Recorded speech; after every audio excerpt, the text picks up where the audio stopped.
Hi everybody and welcome. Today I have SENNHEISER Momentum TWS for headphones and I'm going to show you how can you easily change tips. To change your ear tips, at first you have to remove your headphones from your case. Now you have to pull it like that and pull it to you. Just like that.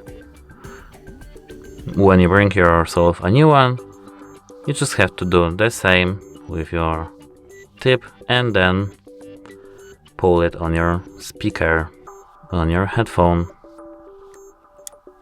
And that's it. Hope it helps you. Goodbye.